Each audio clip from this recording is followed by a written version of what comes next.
kill you.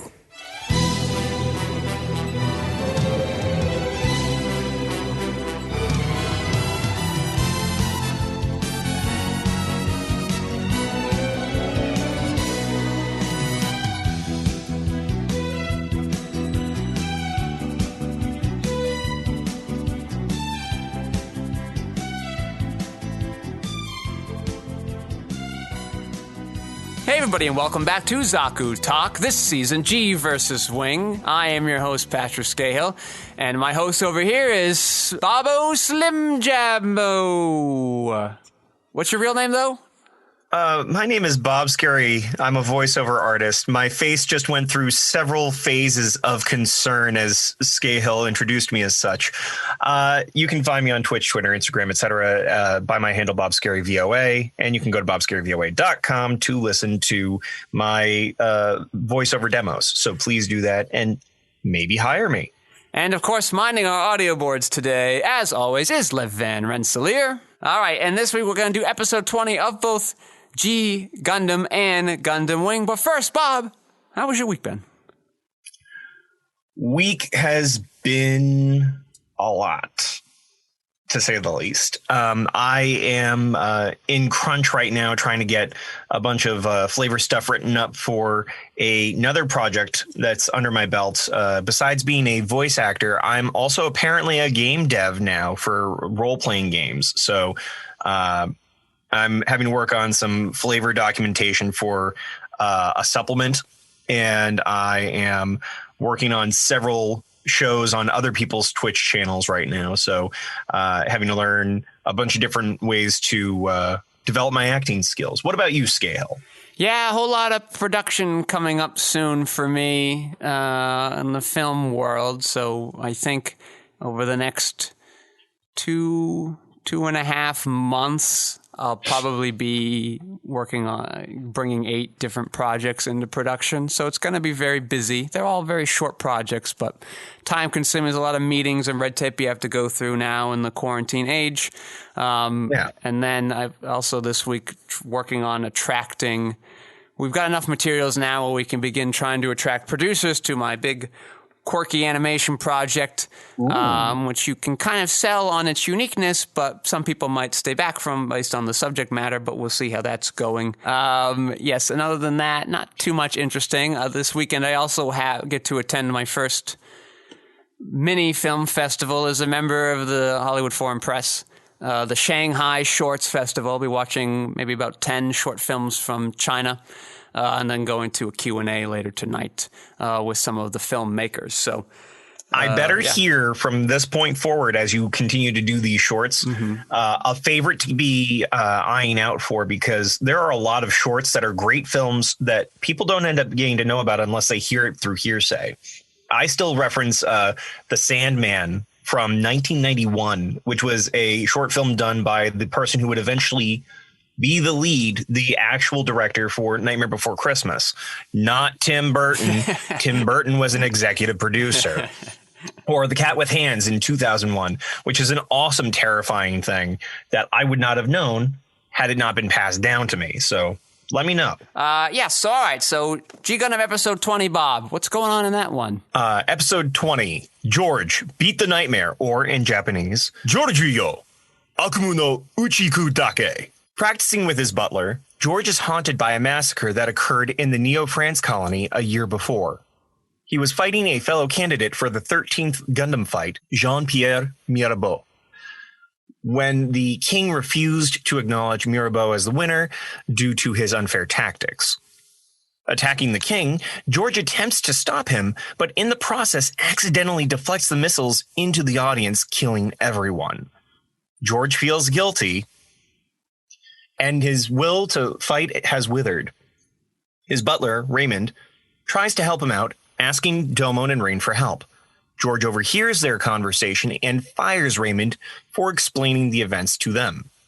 Mirabeau breaks out of prison on the colony and heads to the Guiana Highlands in order to defeat George. Acquiring the power of the DG cells and his Mirage Gundam after meeting with Master Asia, he attacks George. Domon attempts to defeat Mirabeau, but is stopped by Schwartz, who tells George he will find his answer in a Gundam fight. Overcoming his fear, he fights Mirabeau, but is caught up in his anger. After Raymond gives him advice, he uses his shuffle crest to get rid of the DG cells in Mirabeau's body. After seeing this, Domon realizes how far he has to go in his training and vows to try harder. That was longer than I was expecting. Yeah. Well, over here in Gundam Wing, we have the Lunar Base Infiltration, or in Japanese, Senyu Getsumen Kichi. Now, curiously, after the Senyu, there is a comma in the Japanese. I'm not sure where you would put that comma in English, or what sort of how you rephrase that. So we won't talk about the translation so much. But essentially what happens in this episode is that Sally infiltrates an Oz base in order to destroy the remains of the Sandrock. But the Maguinac Corps convince her to let them take it back to their base and rebuild it. Meanwhile, Duo's Death Scythe is destroyed in a public viewing in the middle of space by new Oz recruits, one of whom has a familiar face. Hero, at this time, sneaks into that lunar base to destroy these two new mobile suits, the Mercurius and the V8, but is caught by Troa, who is now a member of Oz. All right, so yeah, a lot going on here. So Bob, and G Gundam, last week I was sort of lamenting that the Russian guy and China boy had to share an episode. But, as this week's episode kind of began, I was just like, yeah, I'm kind of done with this. So I'm kind of glad we're kind of moving through it very quickly. Yeah, it's sort of a episode as an overall feel like, oh, wow, George has a crisis of faith and Domon's the only one to cure it. Sounds good. Yeah, it's not on its own. It's not a bad episode, but having done two other ones that are basically the same, I just didn't. I needed a break. I'm like, yeah, we're doing the beats again. Let's go through this. But you had a break in the way of Raymond running back in his driver Gundam. However you want to call it, because I just think of it as a car, even though it moves like a person. Yes, we got sort of like a Ranma 1/2 comedy shift very suddenly in the middle of the episode. Yup. Which shouldn't feel normal because this is like a lot of how the show begins as, but like we've been doing all this Dark Gundam stuff for a while. Like it felt weird that now we're doing. Had we seen the Butler before at all? Had he been popping around? We have. Back in the episode where we get introduced to George, he's there as a regular participant aiding in some of the stuff in the background and is often referenced by George in some fashion or another because he is George's confidant besides being anything else. And as we saw in this episode, was basically his caretaker in lieu of his own parents. Yes, he does. He is literally the Alfred to George's Bruce Wayne. Yeah, I have no idea how this Gundam would operate, but just a lot goofier. Yeah. Like, how do this is the thing that bothered me. Yeah. We have Raymond at a wheel as though he were driving a Cadillac. He's moving the wheel, and that is the only control that we see in the machine. However, we see this thing scramble like some kind of, as you mentioned, Ranma 1/2 or otherwise 90s comedy character. We see him doing a butterfly stroke or something in the river, trying to get out of the water after having fallen, saves himself from falling off a cliff, gets on top of a cliff, and Wile E. Coyotes his way down anyway. How do you do that with one wheel? Yes. That's what I get it when it's a bodysuit. A younger Pat would have quibbled, but G Gundam isn't playing by those rules, so it's like, fine. All right, the joke character is doing joke things. The music completely transitions behind him to a different genre than we've been experiencing the last 5 episodes, so fine. Yeah, I mean, it's just it. I think I'm looking at it more critically now because I'm thinking of it from your perspective. Well, my perspective is, like, if this were any other Gundam show, I'd be like, what the F? This doesn't make it, but as we've talked about, this isn't interested in being realistic, Robo. So, if his comedic relief character has a wheeled Gundam or not mobile suit, fine. All right, whatever. You didn't want to do that anyway, so I can't quibble with you when you're not doing it because you don't want to do it. So fine. Yeah. That's fair. What did annoy me, though, in this episode is sort of the opening sequence. And it was mostly an aesthetic thing. It just looks so generic. It could be from any random 80s giant robot show. Just the same opening that we've had this whole time. No. Like the opening sequence where like the guy escapes, like the bad guy kind of escapes from the space prison and like shoot like there's like a giant net and a very generic looking mobile suit. Like there was nothing at all that made it was the only time. For all the weird things that are going on in this show, at least it looked like a 90s Gundam anime. This one not only didn't look specifically like a Gundam anime, it also looked like it was like 6 years earlier animated. Like it was some it was like that terrible Diatribe 5 movie. What was that, Space Transformers? Like just some random giant robot anything. Way to go with some of that old shenanigans. Black magic. I remember us watching that back at Anime Boston in like the late aughts. But other than that, the episode's mostly fine to me. It's just unfortunate that it's exactly like the previous two episodes. So I will note that the reason why I didn't catch on to what you were saying with the beginning of the episode is that due to the fact that we do not have a Crunchyroll premium account, and I was just trying to muscle through so that way I had effectively as close to the same subs as you would get on your side, the pacing of certain words or whatever. Doing it with the ads, it juts in and out at such a slow rate that I was in the middle of finishing something off as the beginning of the episode happened. Understandable. So I had nothing for like the first 2 or so minutes into the episode. I didn't really start paying attention until the scene where Raymond brings the disc over after seeing George freak out about his DG cells. Yeah. Mm-hmm. So... that's how much of an impression this particular episode had on me. It did not. Well, what's interesting is looking back is like when you look back at these three episodes, Russian guy's the guy who actually got out of that Tokyo situation most unscathed. Yeah. He's just like, fuck it. Yeah, whatever. The jail will do that to you. I know. And being a space pirate will do that to you. I kind of like that he's just like, fuck it. Let's beat the shit out of that guy. But it might help that I guess his objective is a lot more external than the others anyway. Yeah. Somebody else, other very important people more directly need him to win than these people fighting for their country. You remember when I was giving you some of that color theory I used to sit on? Yeah. Okay. So while we're talking about Argo in this lot, right? Yep. I'm going to have us go back to those colors for a second. Yep. We know that Domon is our effective red, our leader archetype. And we know that with both Chibity and with George, those two could be interspersed between your yellow and your blue, respectively. Air quotes there, kids.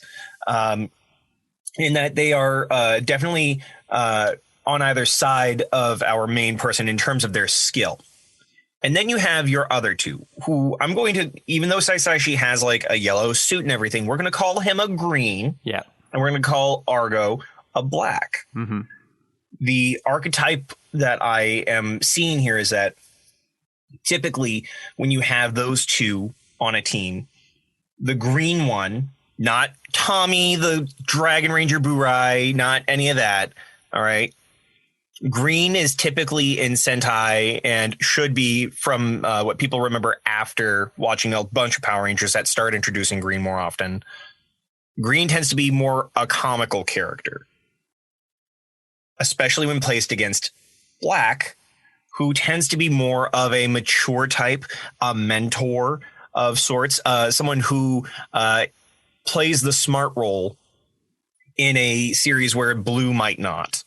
So in this case, Argo is so wise compared to the other ones, including Domon, that he has to help guide these younglings who don't necessarily grasp the gravitas of what they've been thrust into, because he has that experience. He has that mentality, and he has the power to back it up.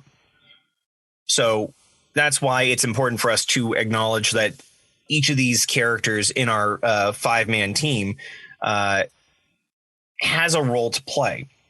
You've got your comedian, you've got your wise elderman, you have your fiery-hearted hothead out of Chibity, you've got your cool, elegant type out of George, and then you have your heart of the team, reluctant though he may be, out of Domon. There are some other people that fill in certain color theory aspects that are mainlined within the show so far, but I will refrain from talking about that until we get to them a little further down the line. Yeah, Rain continuing her recent tradition of being very good at like being a Greek chorus with meta commentary, where she's like, Damon, all these people keep coming here and they need all your help. You're kind of like a leader of this group. And he's just like, meh. So I'm kind of okay with her taking on this role if she's going to keep being like, hey, look at the tropes, Domon. You got to follow the tropes. Yeah, that's effectively what she is there for. She's not just, hey, girl character. Yeah. Even though she will be played up like that a number of times. She is definitely worth her weight in this series, more so than I think people have given her credence to as the years have gone by. And this is a question for you who watched it in Japanese. When the butler is at the bar. Coffee. He asked for coffee in Japanese too? Kohei, yeah. Okay. He asks for another coffee and he's just staying up all night. It's a bar, which by the way, that bothered the hell out of me. It's just a random bar in the middle of the Gannett Highlands out of nowhere. I know, but G Gundam, so fine.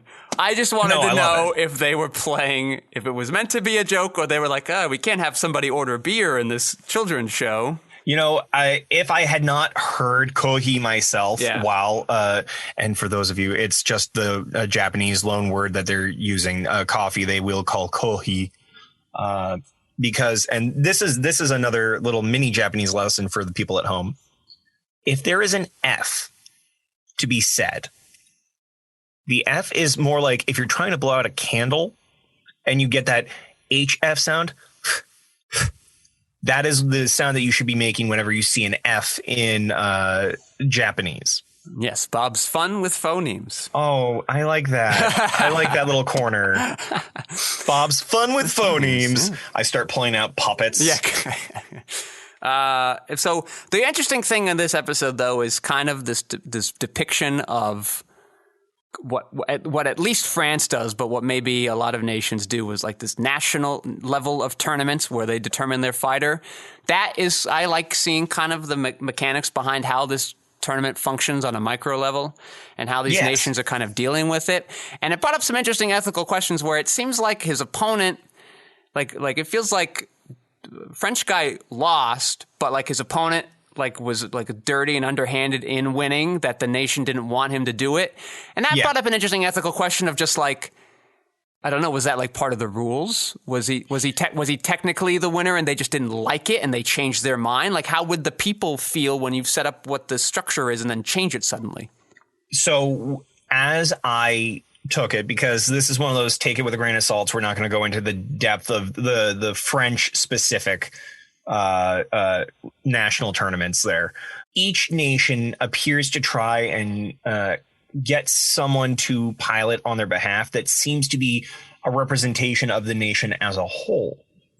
As we've seen in terms of France, they're trying to really go for that regal nature about themselves. And so having the epitome of a French knight be one of the two up there, and the other one being a kind of scoundrel that's literally just trying to prove that he's the best and will do it by any means necessary, even if that means doing underhanded things like getting in the way of people, in order to try and bait an attack to make the other guy look like an asshole. It just it did not sit well with the king to see that. And so he's saying that Mirabeau, the antagonist here, he is doing things in a uncouth way, a way that is not fitting of France to be seen as they go into this tournament, because whoever wins is getting spotlight. They are going to be a physical manifestation of what you can expect from the given nation that's going to rule for the next 4 years. Yeah, Mirabeau, clearly evil. Clearly, there's no interesting. It's just like, I'm the bad guy. I do awful things. There's no way to sympathize with me. Seems to be his crest. I know. Like, how is it that they don't both have a French flag as their suit if they're both supposed to represent Neo-France? Yeah, he's just like, I willingly took the DG cells because of the power. And so, like, yeah, bad guy. We get it. To be fair, he just stood out like the antithesis of what we know of George. You know, George is your regal, clad in pristine white, knightly character. So you have to have your roguish brute as your antithesis if you're going to try and create this dichotomy. And I'm just going to put it out there. It's definitely not like we're going to see him or other people that we've run into again. Nope. Yeah. You know, maybe that's my issue with that. Yeah, that probably explains my issue with, not issue, but like disinterest in George, is that like, yep, okay, knight, gotcha. Mm-hmm. Like if his opposite is clearly evil and his version is clearly good, then like, fine, whatever. What am I going to do with that? I mean, so the thing that's interesting is, and I want to break this down real quick before we go into Gundam Wing. Yeah. Is with each of the other 4 in our Shuffle Alliance, they all have a level of complexity to them. With Saisaishi of Neo China, he has the entirety of his temple and his style weighing down on him. And he's so young that he is reluctant because he is afraid of failure. So he plays it off as a goof. You have Chibbity Crockett of Neo America, who is the literal embodiment of pick yourself up by your bootstraps, for better or worse, and is a shining beacon of hope for Neo America, and a great opportunity to have a rivalry with Neo Japan, which at this time, American Japan in the 90s is still having this friendly rivalry, I'll call it. This is just before the bubble economy collapsed on Japan. So they were in their race in capitalism and technology. Neo Japan having Domon Kashu, which is having someone who is a representative of not just the concept of martial arts, but also the concept of the evolution of their technology and how the ideals of martial arts are put into play. At least by the way that I'm going to infer it here. And then you have Argo of Neo Russia, who is a captive of the state, who is being forced to fight for the sake of what he believes is right, whether or not it works in a way that is viable as a long-term plan for Neo Russia. Neo Russia could just as easily turn their back on Argo the moment that he's out of line of sight of people once he wins. The only person that seems to care is Natasha, and that's still her being a tsundere, someone who cares but pretends they don't. So that leaves George, and George is just, I'm here. Which is why I'm inclined to call him the yellow of the team, or at least the male yellow, because I'll explain that when we get there. But he, I think, is the yellow of this team, in that in most series, there's at least one character in Sentai, at least, that gets the shaft as far as having a developed background. And it almost seems like it's the one character that ends up getting thrown off is more often yellow in my recollection. So I'm going to go ahead and say that for our purposes in this Sentai color theory that I still am shaky on, George is our least developed of the 5. And that's just going to be what it is. We're not going to have any major depth compared to the other 4 because writing 5 deep characters while you still have a number of secondary characters that you're trying to develop. One of you just gets to be the bland one. Yes. And I guess lastly, before we move on, it is interesting in light of seeing France's selection process that Argo must be very capable mobile suit fighter if nobody willingly in Neo-Russia is better. Like, if they have to resort to this kind of roll the dice, hopefully this kind of works out with this wild card prisoner making him do it, he must be much better than any other contestant. Well, it also doesn't hurt that they can force him to do so, and they can take this incredibly strong and capable fighter and twist his arm. I'm sure that if it were up to him, he would not. But given that they dangle this in front of him, he is going to be a willing captive after having been captured in space. And then to make sure he doesn't pull any funny business as soon as a meek guard turns his back, they can just threaten him with a button press. So it's not a shock collar, because that's not going to do you any good. It's a bomb, and make sure that you're going to go. Yeah. And we'll take your Gundam with you. Classic Russian move, you know? Yeah. Well, classic Russian gambit. Yeah. In Gundam Wing episode 20, Bob, what's standing out to you here? So it's interesting to see a number of these characters in situations that I don't think I would have considered them for. We're getting to see that our professors are going through the process of setting up a effective morality play lesson setup with the way that they're doing the dichotomy between the Mercurius and the Vayate Gundams. And are they going to be called Gundams from here forward, or are they still considered just mobile suits? Usually they're made of Gundanium, which would technically qualify them, but in sort of the meta canon, the real thing that makes you a Gundam is the crest, the big yellow V on the top of the head. Oh, the Vulcan. Okay. It's not their Vulcan cannons, but yeah, that V shape, that's how you tell. But yeah, so getting to see them play this all under the eyes of the Oz folk that are letting them do their work. They don't have all these different Tin Men who I finally saw the patch on one of them. Mm-hmm. If you hadn't told me it was a Tin Man thing, though, I would have taken it as the Wicked Witch. Oh, really? With the way that the hat looked on this patch and the way that the nose was elongated but didn't look like it wasn't a nose, I could have mistaken it. Oh, well, maybe I'll look on the next week's episode and see if I see the witch. Yeah. But, yeah, nose. The fact that they're letting these different professors, doctors, what have you, do what they're doing is very interesting. They don't see them as enough of a threat that they can't just let them do what they got to do.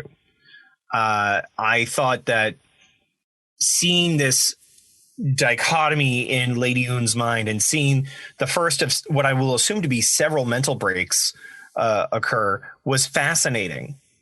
The mental break in question happening when we saw Troa infiltrating as an Oz operative. I understand that Troa is definitely one of those individuals that is committing himself to a role. He is doing what he needs to for the mission, because among the 5 of them, I am willing to say that the next closest to Hiro Yui in terms of their determination is Troa.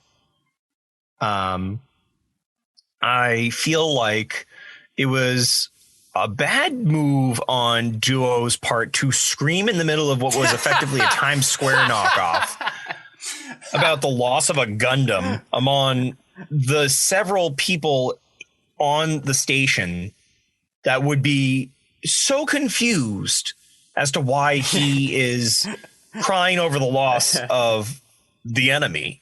That's going to call attention to you, and you're infirmed. You're not going to be able to fight your way out. That was dumb. Yeah, there's a lot.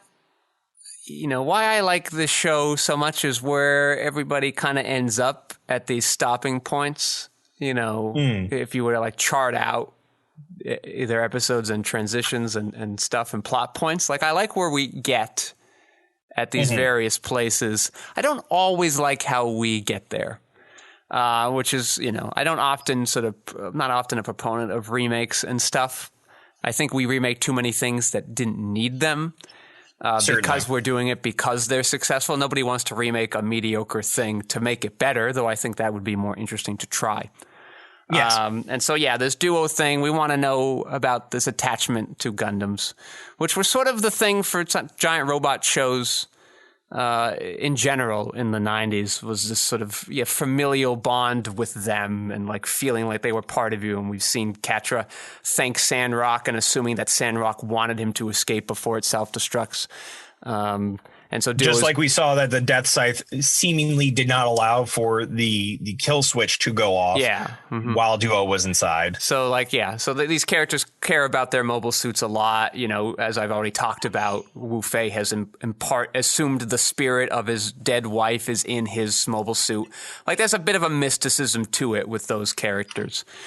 Sure. So, but ridiculous. I don't know if they could have done it better in the manga. This whole thing is skipped in the manga, so I don't know. So I do want to make one more note, though. Yeah. Before we dive a little deeper. The last thing that was of interest to me was at the very end when the long-nosed doctor and Dr. J acknowledges Dr. J's quote-unquote weapon when referring to Hiro Yui. And I was talking to my wife about how you confirmed for me last episode that Hiro is not an android. You said robot at first, and I clarified android, and you still said no. Yes. So going off that basis, a new theory has formulated in my mind. What if he is, to use a term from the 90s, a test tube baby? What if he is a potential clone of the deceased Hiro Yui, which is why he is referred to as such? Again, I do not expect you to necessarily confirm, but I don't think it's far from denial that in the 90s, when cloning was starting to be talked about, and by the time the series came out, this is before Dolly the sheep had been successfully cloned. It wouldn't be a surprise to me to think of cloning as a viable option here. So I guess what I'm going to ask for a confirmation of one thing or another is, was our Hiro Yui born of natural means? I can't confirm that he was born. I can't confirm the circumstances of his birth, but I feel very strongly, based on the lack of suggestion, that Hiro Yui, thank God, is not a clone of something. Well, I know that the clones were also a big deal because Spider-Man had a slew of them around this time in comics, to the point that it harmed the entire Spider-Verse of its time. I'm so over clones. Hiro Yui, not a clone, thank goodness. But there is something interesting of the scene you're talking about where they're ostensibly talking about the V8 machine that Hiro used at them, but we can all sort of gather the subtext that probably they're talking about Hiro Yui being this weapon. The thing that I'm going to keep doing until you either confirm that it was in a light novel or something is there's obviously something of import about Hiro Yui that makes him not human. I think that's the thing that I took away from the last episode here was you mentioned something about how I thought of him as not being human, and there was something to sit on with that. Is there a nibble, a crumb of information that you can feed me here if we're going to play this game? No, I don't. I mean, like, I don't think there's anything more to add based on what these scientists said at the end here. I think it just sort of reinforces sort of what is going on with Hiro Yui and what his journey is going to be. Okay, because I think of Troa being surprised that he was crying in his Leo suit after having destroyed the Death Scythe. So we know that he's definitely emotionally stagnated because of being put through the traumas of war. But Hiro is so staunchly a operative, effectively suggested why he might have been an android. He's so robotic in his choices, and it would have explained things like his quick setting of his leg without showing the pain that some of the others might have shown. Things of that nature. Had we not seen him bleed, that would be the only reason why I would ever be pulled out of that belief that he was an android of some kind. If we are to say that he is not a clone and that he is not of artificial build, it still stands to reason that something is unnatural about Hiroyui. And I don't know that I'm ready to buy in yet that it's solely post-traumatic stress disorder or negligence. It's viable, but I don't think that that's the only thing that's at play here. That's fine. If you want to kind of dig further, I would just sort of look at what the thematic implications are of all these things that are sticking out in your mind. And I would sort of do that like for most of these characters. I think it's very easy, because you're genre savvy, to have a lot of assumptions coming in, and I think the show expects you to. Fair. And so Were there any other points that you want to talk about? The other part that sort of annoys, another example where I'm sort of annoyed how they get there, but I like that they do get there, is sort of Lady Un's breakdown in that Troa scene. A little too, I don't know, cartoonish or melodramatic for me. A little too easy. I mean, remembering that we're watching this weekly, right? Yeah. The pacing is on point for it, for a pretty typical show for the age group that they're aiming at, with the items in question, the giant robots that we're playing with. It would be a surprise to me to not have something reveal within these 4 or 5 episodes that we've started seeing this duality of Un. And I'm going to keep referring to her glasses as her henshin device for the time being. She, as Un Light, looks down at her glasses and questions, do I work for Oz or do I work for Treize? And I think it wasn't a matter of a decision so much as a question of the self. Who am I?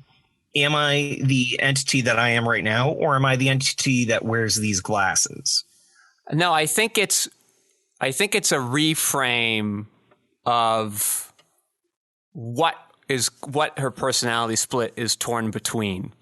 I get that. What I guess I'm trying to get at is, it seems to me that these glasses are the thing that has her swap between these two personas.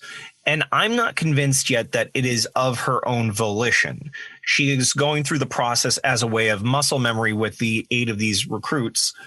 And it's not until the glasses go on that she seems to change her personality. So my curiosity then is, do these glasses hold a greater significance as a lot of people will talk about hypnotists, how when they snap their fingers, you're going to fall asleep. When they snap their fingers or do some sort of a cue, you're going to start clucking like a chicken for the next hour. It seems to me that there is some level of mental manipulation at play that I'm not aware of yet. And I'm not asking you to confirm or deny, but that is the sense that I am getting. Well, I will say, to save you some disappointment later, it's sort of interesting because we're watching a 90s giant robot anime. I think you're coming at it too anime. I'm not even trying to come at it as too anime, but I mean, this is a melodramatic sci-fi story. Yeah, but it is not far-fetched. It's not far-fetched, but like you think like Hero must be a robot, and it must be glass hypnotism stuff.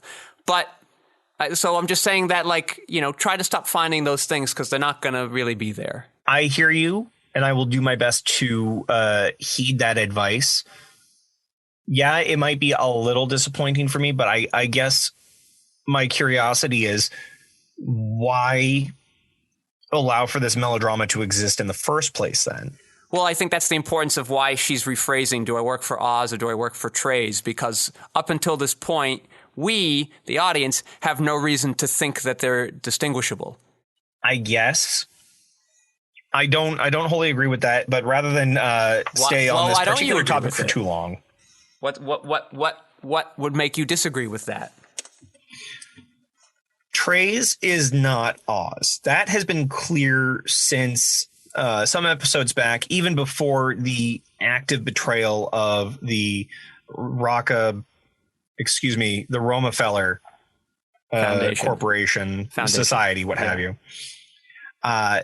Even before that, when he saw that kid nearly fall off the pier, but then save himself, or during the course of all these other subterfuge moments that he has with pilots or Relena, it feels like he is more of a puppet master, and not necessarily for good or evil, but for his personal philosophy.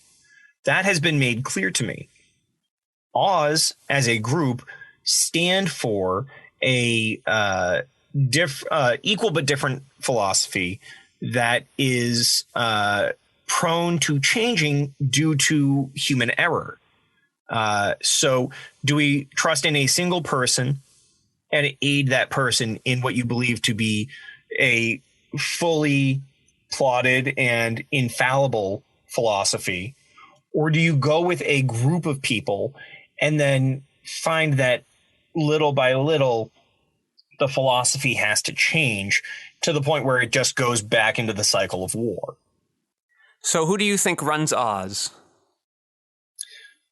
I think, at least as far as what the show wants me to believe right now, it's not that Treize runs Oz. I think it's that while Romefeller Foundation is the benefactor to Oz, I think Oz is a kind of bureaucratic entity in its own right, in that the militaristic structure fuels itself, much as war has regularly fueled itself. It is not a matter of a single individual or even a small group of individuals. It is the body en masse. It's an ant colony.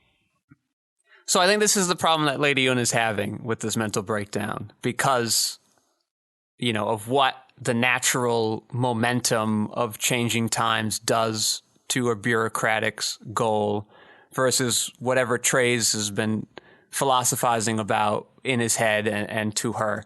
And we're sort of seeing it play out again in a microcosm with Lady Un, you know, the envoy version of her, and Nicole, this sort of pilot that was out there with, and he's sort of taking her I don't know, her tactics too literally. Yeah. And doing what Lady Yun was doing back in Russia, you know, 10 episodes ago. And now he's just like, she's much stronger when she's in uniform. We could kill you anytime. Let me kill this pilot right now. And she's just like, peace and space, right? That's what this is all for. And then Troa sort of needles her in this interview to kind of probe and get the information out to confirm what his next move will be. And This sort of sends her into a shock. And my problem is like how quickly that happens in that conversation, and how, you know, little triggered she is, and then kind of how it displays. It feels a little goofy. I like the idea that we're doing it. It's fine that it happens now. I just would have liked to get there another way.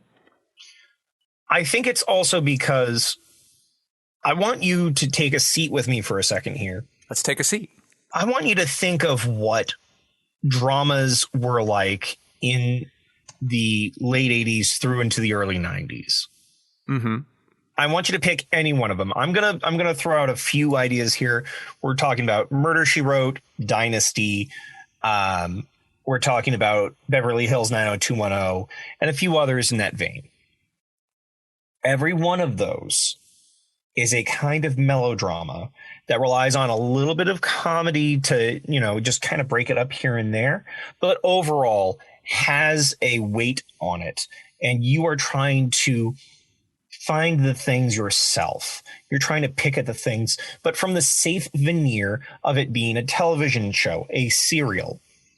Comparing that to dramas of today, where there is a lot more nuance, there is a lot more applied psychology and the like, because we have allowed ourselves to consume back then, and we have tried to make ourselves become more well-educated in the course of these 30 years between then and now. I am one to believe that we're seeing two completely different levels of film.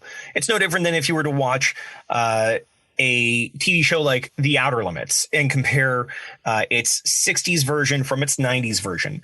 Two very different styles of what is effectively the same show. It is effectively the same attempts at beats, but one hits them differently than the other, right? Yes. So I feel like it can be disingenuous at times to acknowledge this in an anime, because I think of, to compare this series to another more modern series, I think of things like Madoka. I think of, I haven't gotten to watch it yet, but Psycho Pass. And that's not to try and pick the same writer for both of these, but there are a lot of, Erased.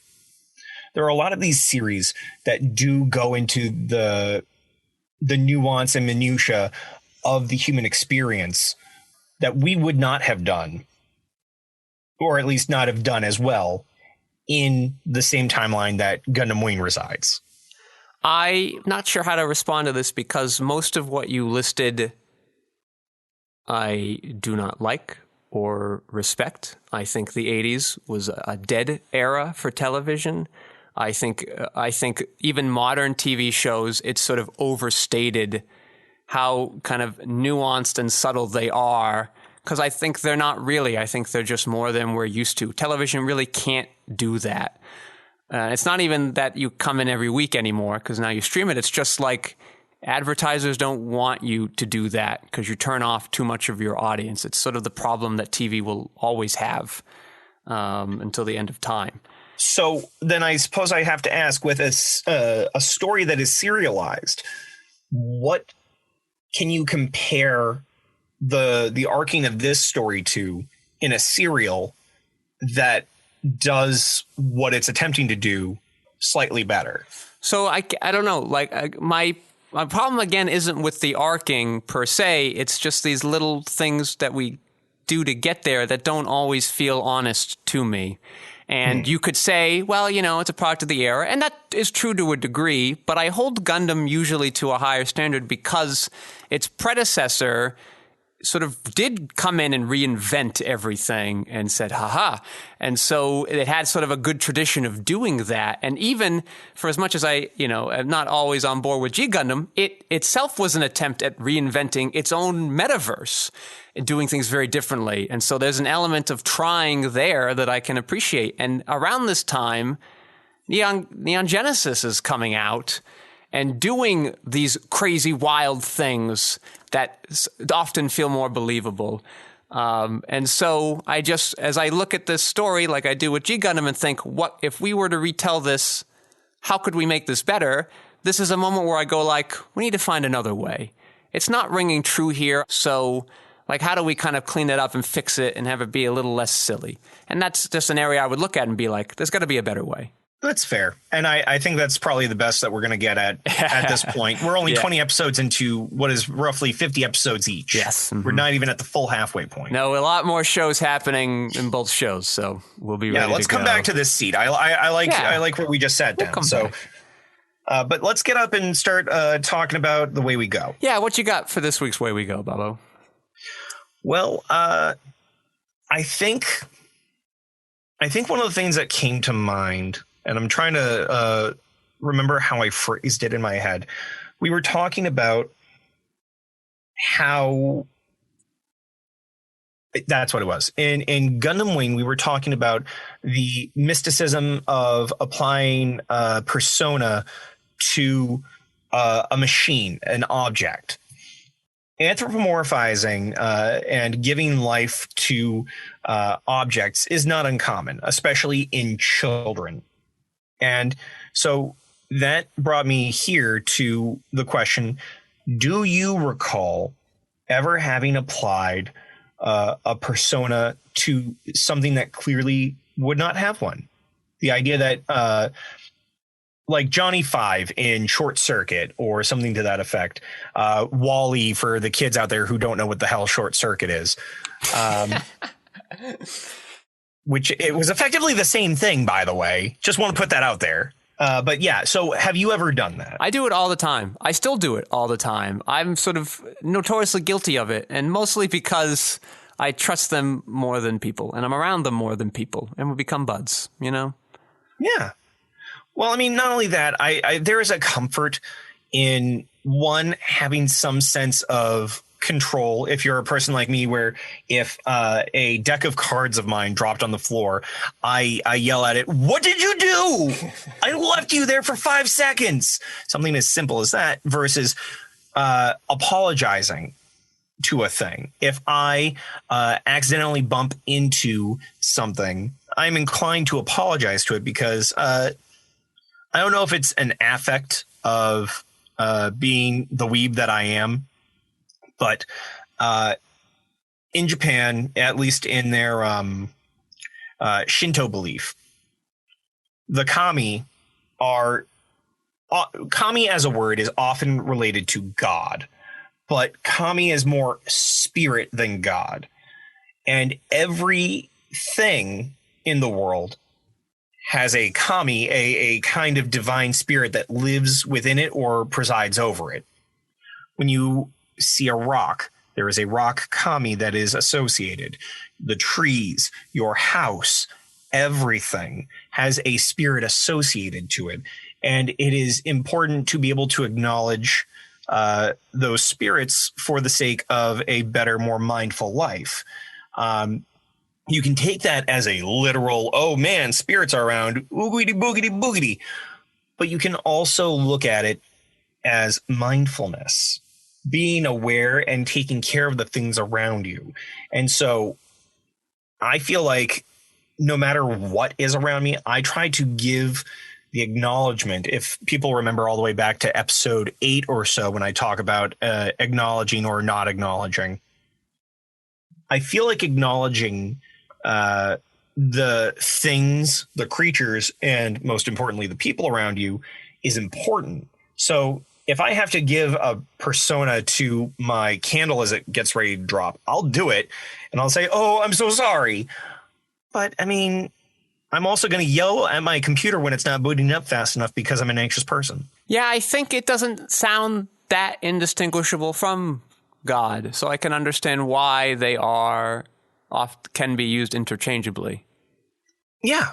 And so I thought of it while we were talking, because if you think of Duo, if you think of Ketra, they are acknowledging this thing that has protected them, that has acted in their service, and has been the closest thing that they've had to a companion throughout the course of this, besides whoever they happen to be around. Duo doesn't notably stick around with anybody, being the loner that he is, reluctantly, if not. And Ketra, he is thankful to have all those people around him, but he is also an individual that cares deeply about things. And so to show no love to the Sandrock would have been worse. It would have been very jarring if we were to have seen him just treat it as a vehicle, a weapon. He treats it as the entity that he feels it deserves to be. Yes. That's the way I go. What about you, Skeyhill? Yeah, so for me, I guess it sort of relates to that scene you kind of described, is the scene in the show that isn't terribly interesting, but is on its surface. But when Sally and the Magonaut guys are both trying to deal with the Sandrock in their own ways, depending on which Gundam pilots they've teamed up with. Like, these people just sort of don't know each other. And I like that we're very familiar with all these characters. But they, and you kind of remember like, oh yeah, they actually haven't interacted ever. And like it helps. This is sort of what I like about sort of the space opera-ness of these Gundam shows is how big these worlds feel and how lived in they feel because there are a million characters, which can sometimes be hard to keep track of. But like when they do kind of interact, even though they're minor characters and they're having there's no major character really in this scene. You know, it's just a scene between some minor characters. Like I like, I don't know. Like I like when shows like that, do this. Skeyhill? You like having a big living world with a billion characters and that they can actively not know each other. You like that? I wouldn't know from being in your world. I'm not talking to you, Bob. I'm talking to the audience. It's why I like Twin Peaks season 3 so much too. Is it's less concerned. I still have to watch it. Yeah, it's less concerned now that it's not on ABC, weekly, and Showtime's letting him do whatever he wants. We're just hanging out with like some people that are only in like 2 episodes. We have long 8-minute scenes with townsfolk we'll never see again, just at a booth having a conversation. Like it's all part of a pastiche he's doing here. It's not just about Dale Cooper and a couple of stars. It's about sort of the first 2 seasons were about Twin Peaks, and then later on it's really about the world, and sometimes even extra dimensions. Like there's a whole thing at work here that we're all sort of small and part of, and I like when a show can remind us that ultimately it's a Gundam show and your main character has to do main character things. But these are nice little asides that we can get where it's trying to fight against that tension that can often feel hollow and forced. Yeah, agreed. I wholly 100% acknowledge that. And to reference Evangelion as you did earlier. Yeah. While Evangelion kind of touches on this, everybody that we interact with apparently comes around enough times that it feels like even if they aren't a main character, they may as well be in our minds. Mm-hmm. And that does lead to some hollowness here and there compared to these truly almost negligible characters. I think of the regulars in Ketra's group, who I know by sight are supposed to be the closest ones to him, but they're such expendable characters compared to our main 5 and some of our major players that it is nice to be able to just be separated from them for a long time and then see them briefly in just a scene. Yeah. Sally Poe, we haven't seen in like 4 or 5 episodes at least. It might have been longer. It was when Wu-Fei was fighting those guerrilla forces. Oh, geez. That was probably like episode 12. So that's like at least 8. Yeah, it's been a while. Mm-hmm. Yeah, so to be separated from her for so long, but then see her come back in action as we saw her the last time is refreshing. It's nice to know that she is still doing what she's doing, regardless of if she has her compatriots with her, which she doesn't because obvious reasons. And to see everybody working as best they can with their beliefs in action here, it's nothing if not refreshing compared to most other series that would have similar scenes. I don't think we would see this in Star Wars. I don't think we would see this in The Iron Giant. I feel like this is wholly something that we would see in Gundam and maybe a story or 2 otherwise. Yeah. And it's particularly important in this show because of the themes it kind of wants to express, that we get a feel that the world is moving, without our protagonist having to make that happen. Like it's a shifting world that whether they do something or not is going to happen. So it makes those stakes for them feel higher because they can't just sit around and do nothing because the world will keep changing.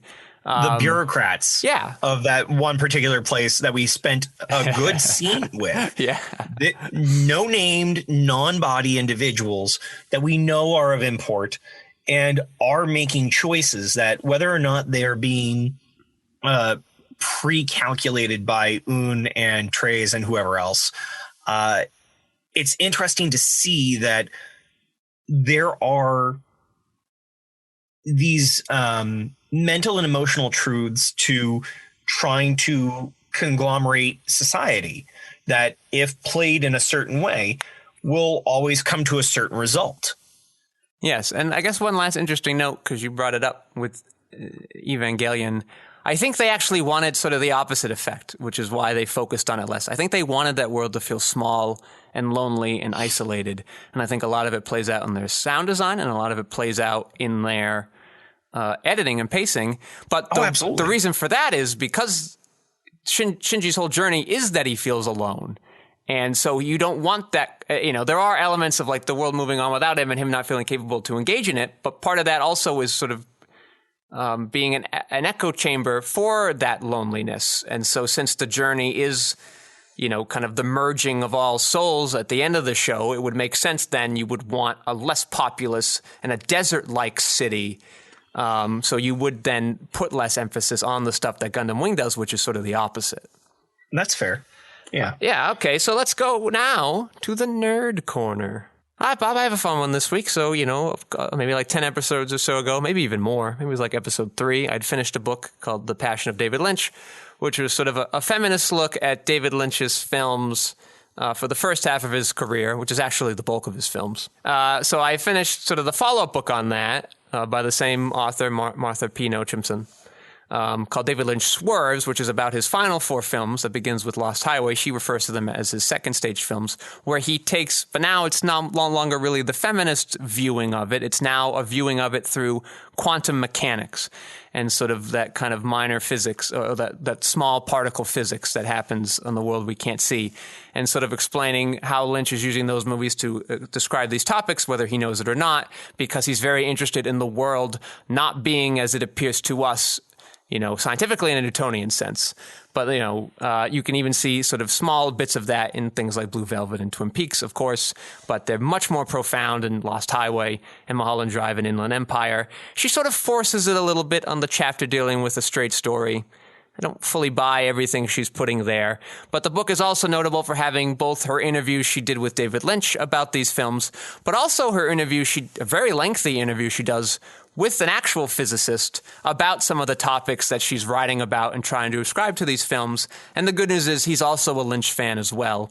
So he has some background to know some of the things she's talking about, and kind of keeps her from going a little too off the deep end in some of her theories. So a lot of very interesting things to read there.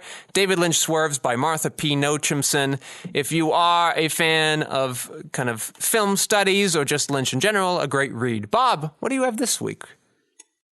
Well, this week I think we'll talk about I've been playing several games, again, whether it's for my game design stuff or just for the sake of having fun. Last week, I received my hardcover copy of Heart, The City Beneath.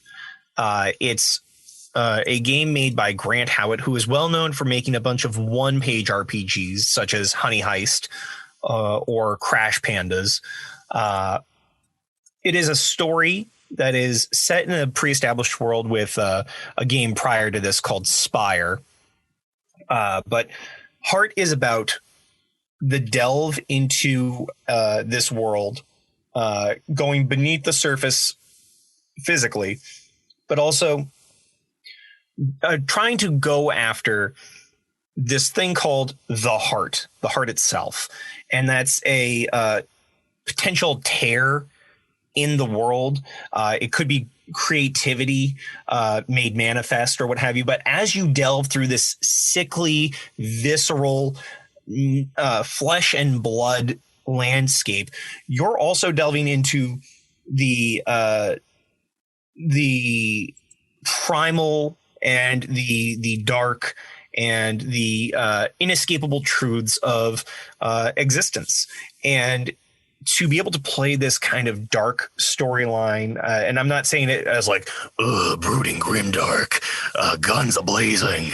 Yeah, I refer to it as this place where you have to really think about what creeps under your skin, what dark corner of your mind exists where you actually actively fear some of the topics being brought into play. Not because, oh man, I can't handle horror stories, but why do I have to think about my mortality? Why do I have to think about the quantum physics of reality and my potential non-existence?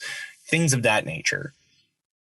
All right, yes, for those RPG fans out there, check that one out in the show notes below. So, I think we can start wrapping things up. Let's give a big ol' hand to Lev Van Rensselaer. Yes, the audio maven making the sound you are craving. And, of course, let me thank my co-host this season, Bob Skerry. Bob, you got any plugs for us this week? Always and every time. Once again, my name is Bob Skerry. I'm a voiceover artist. If you want, you can look me up on various social media platforms by finding my handle, Bob Skerry VOA. That's BOBSKERRYVOA. You can also go to bobskerryvoa.com to listen to my demos and try to hire me. I am more than willing to do recordings for your home tabletop role-playing game, to do a happy birthday message, to do your voicemail. Just hire me to record a thing for you. I promise it's worth your time. You're going to have a good time with me. Also, you can go to find my game that I am a co-dev on, Niche, a screen-worthy RPG. You can find that at Librarian PC. That's librarian and then PC at the end. .itch.io/niche. And you'll be able to find it for $4 this month. Half of all proceeds will be going to Fuck Cancer, a charity that is trying to raise money for research and aid against cancer. You can also find me on Patreon and Coffee. I need to get paid, for the love of God. Help.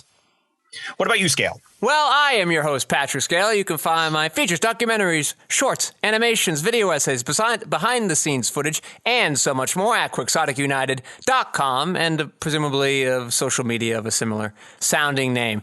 Thank you all for listening. Bob, tell the audience why you think books are dumb. Books aren't dumb. Books are the only way that we're going to make sure that this world is not run by complete idiots, and not just the kind of idiot that I am. I'm talking about people that are ignorant idiots. Read books, kids.